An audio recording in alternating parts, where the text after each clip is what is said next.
This country, under this APC regime, came to become the poverty capital of the world. It became the place where the minimum wage became the miserable wage for workers.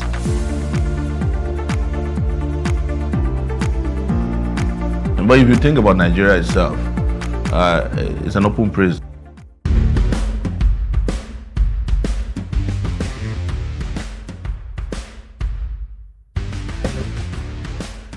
With the UK even stopping its citizens from visiting 21 states in Nigeria, most of them commercial and tourism hub of the nation.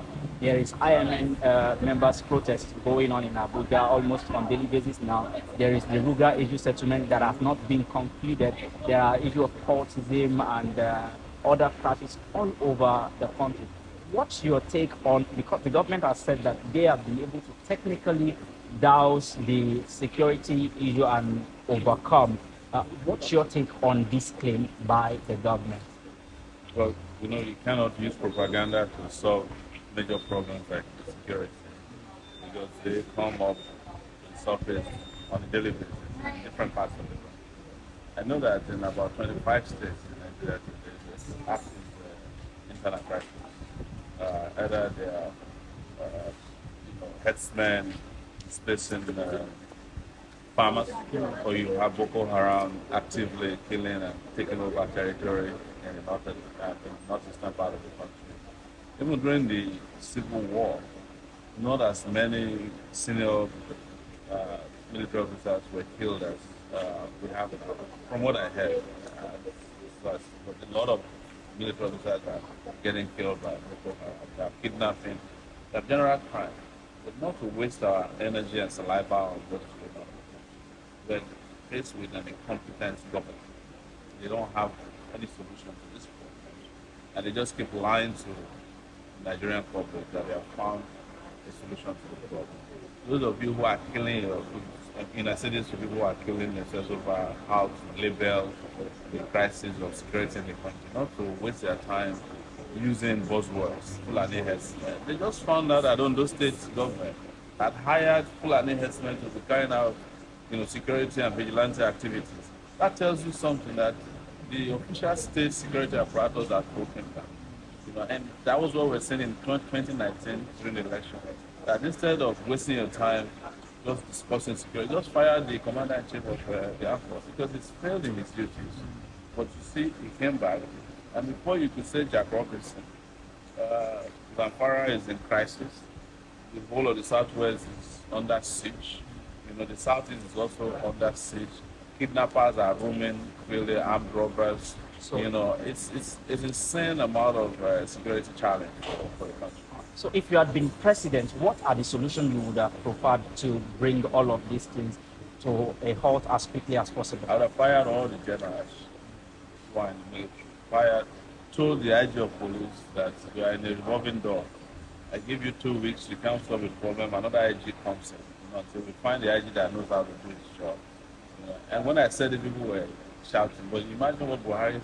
When he came back into office, he extended the tenure of the same security service chiefs that had been responsible for security failures around the country today. So they're not serious. And I would have stopped the business of security, because part of what you're saying, you heard that an army officer was being escorted somewhere by junior officers, and they made away with 400 million naira.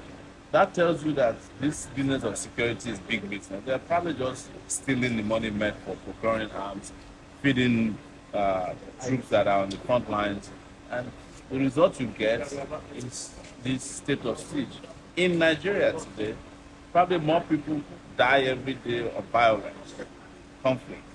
We have reached a level that can be described as a civil war, a low-level civil war. Even in Syria, in Afghanistan, and Yemen, I don't think that many people die every day as that we have in Nigeria.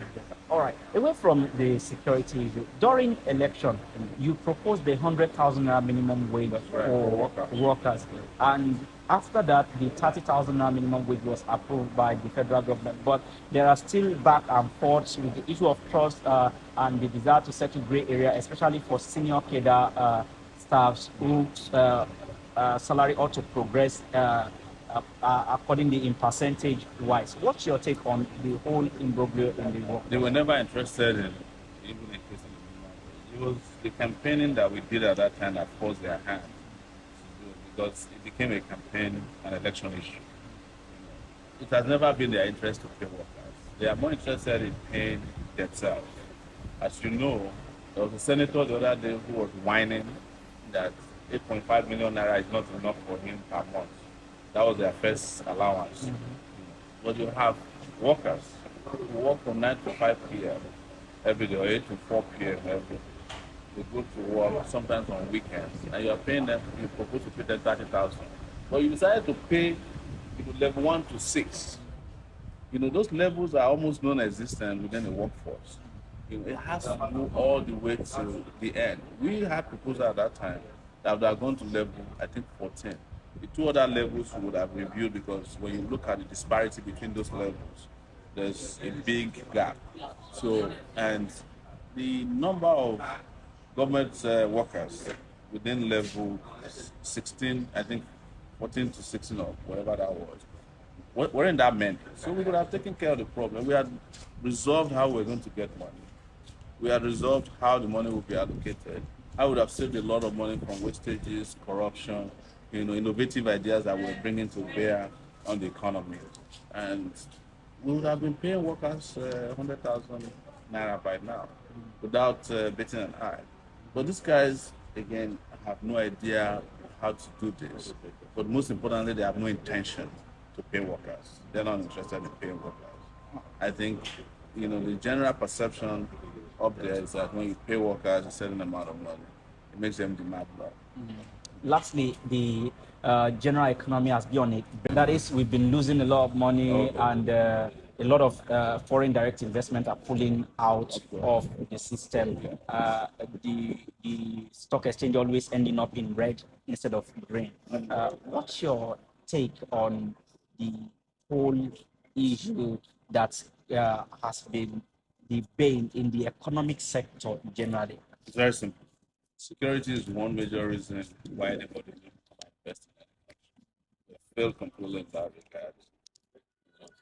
The other reason why people invest is infrastructure. We fail completely. We don't have electricity. Our roads are bad.